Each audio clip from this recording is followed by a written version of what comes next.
Luffy, Law, and Kid combined forces to take down the monstrous Emperors Big Mom and Kaido, but each of them is actually quite incredibly different. Law is a master tactician, Kid is a mechanical genius, and Luffy brings freedom everywhere he goes. So instead of these three fighting against each other and competing for most of the story, I wonder exactly how well they would have actually been able to work together on the same crew. And since we're putting these three together, let's actually explore the really wild crew dynamics of the entire worst generation if they were all together in the same crew. And of course, it's nearly impossible for all of these random characters to just randomly meet up at the start of their pirate adventure, so instead, we're simply going to put them all together on one ship as they fly down Reverse Mountain, and they suddenly have to figure out how to be a crew. Which of course means that the first thing that this wildly competitive group must now figure out is who is going to be the captain. And how are they gonna do that? Well, they could play some sort of game, I guess, like a Davy backfight or a treasure hunt, but I honestly really think that they would just settle for a straight up fight to see who is the strongest. So let's imagine that they draw a massive circle and the last one standing inside the ring gets to be captain. And now you might think that Luffy or even Captain Kid with his magnetic devil fruit powers are the favorites to win this fight, but man, are you going to be shocked by the outcome of this insane initial clash. Because right at the start, Trafalgar Law uses his Ope Ope no Mi to instantly teleport Luffy and Kid outside of the ring. Bam! 2 out already. Not as simple as you thought, right? Because remember, if we're imagining all of the worst generation at the start of the Grand Line, then Luffy definitely wouldn't have access to any of his major power-ups quite yet, and on top of that, none of them really know what each other's devil fruits can actually do. And so with Luffy and Kid grumbling on the sidelines, the rest of the crew battle it out for the right to be captain. Zoro and Killer clash with their blades, Hawken uses his strawman powers, and Cabone Beige enters his big father mode as they team up against the Mad Monk Orochi. Then across the battlefield, the H-manipulating Jewelry Bonnie is having a tough time against the Dinosaur Man X-Drake as the Music Man Apu attacks with his explosive Music Devil Fruit as well. And at this point, you might have realized that we have technically left out one member of the worst generation here, and that is, of course, Blackbeard, who, yes, of course, we're leaving out here. I mean, did you think we're going to include another Yonko into this already insanely busted crew? Also, let's be real here, even if we threw Blackbeard in here, he would never get along with most of the people on this crew and might really just end up killing everyone in their sleep. So with no Teach here, who do you think would come out on top here? Well, I think because it's the very first time that they're all together here and don't know anything about each other, it's incredibly difficult for anyone to actually overcome Law's completely broken ability. I mean, he can basically teleport people, cut them in half, or simply swap personalities, which all just seems like too much for anyone to figure out right in the middle of this super heated battle. And so I personally think that Law would win this type of battle royale, and thanks to Uruge's ability to tank pain and turn it into power, the Mad Monk ends up in second and with the role of vice captain for now. But this won't be the last time, of course, that they battle it out, because I think this crew would adapt a system similar to Kaido's crew where the entire crew can challenge the other crew members to move up the ranks. And so keep watching to find out how long Luffy and Kid are actually at the complete bottom of the ranking here. But honestly though, it's probably the best possible outcome for Law to be captain right now because he is the most careful and tactical out of anyone of the worst generation, which means that he should be able to at least get them to properly sail the ship to make it to the first island of the Grand Line. Because I mean, can they even call themselves a crew if they can't even do that? All right, actually, hold on. I just remember Law actually uses a submarine, so maybe he doesn't even know how to sail himself.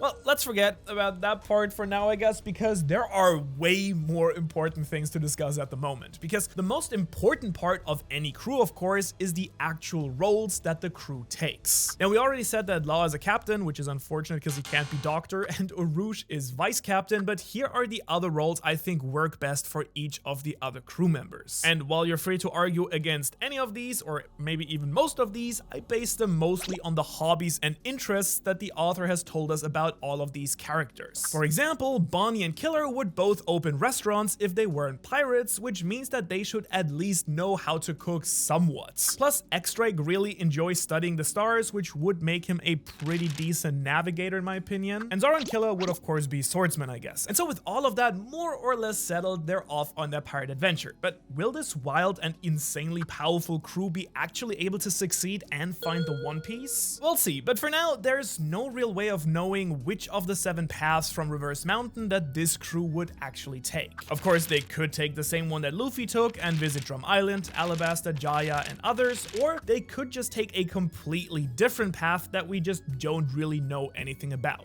The one thing that is going to happen no matter what is of course the war at Marineford, because this single event completely broke the peaceful balance of the world. Well, peaceful, but you get what I'm saying. And once Luffy hears that his brother Ace has been captured, he will of course absolutely demand that the crew go and save his brother. And can you even imagine the split that would cause in this crew? I mean, on the one hand, characters like Kid and Urouge would probably love to go and fight in this massive war against super strong characters, and on the other hand, more careful characters like Hawkins and Capone and Law would probably want to stay far away. In fact, I think there's no doubt that Law, who is still captain at this point, would flat out say no, which would once again lead to a massive brawl because there is no way that Luffy's letting his brother get executed without putting up a fight. Although I do suppose that Luffy could just leave the crew, but since the point is to keep them all together here, let's imagine that Luffy once challenges Law for the right to be captain. And at this point, I bet that Law would probably be sick and tired of being captain of these stubborn pirates anyway, so he might just step down anyways. But even if he does fight, Luffy has grown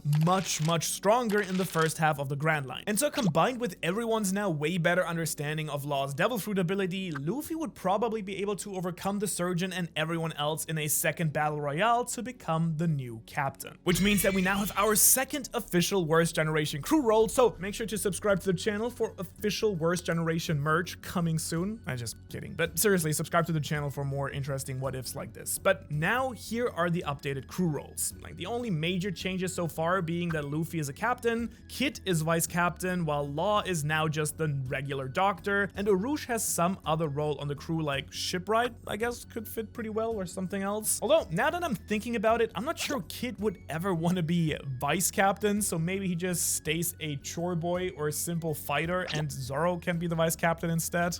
You decide. And of course, similar like with the Straw Hats, with Luffy now being the captain, things are of course about to get really wild, because there's no stopping this group from charging straight into Marineford and causing massive chaos. Because even though none of these characters here have of course even reached close to their full potential yet, they are still all incredibly strong. In fact, I'd put all of them at least above the lower tier of warlords like Moria, which yeah, isn't the strongest arguably, but having 11 of them on the battlefield fighting against the Marines could be enough to completely change the result of the war. And one thing I think that wouldn't change is actually Luffy teaming up with Whitebeard, and with way more strong fighters, the Marines would have so much more to deal with here. This could mean that the admirals get distracted and actually need to fight way more people, or maybe Luffy's grandfather has to jump into the battle to help out as well. Plus, some of the devil fruits that the Worst Generation crew bring to the battle are just stupidly overpowered for this specific situation. For example, Kid's magnetic powers could basically take all of the swords and guns away from all the Marine soldiers. Zoro would also love the chance to fight the world's strongest swordsman Mihawk again, and Apu's musical blast would be deadly in this large-scale battle as well. It's basically a crowd control power if you want to think about it that way. But probably the most important ability is Law's teleportation techniques, which could easily move Ace and Luffy to safety when this magma crazy admiral tries to kill both of them. Which means that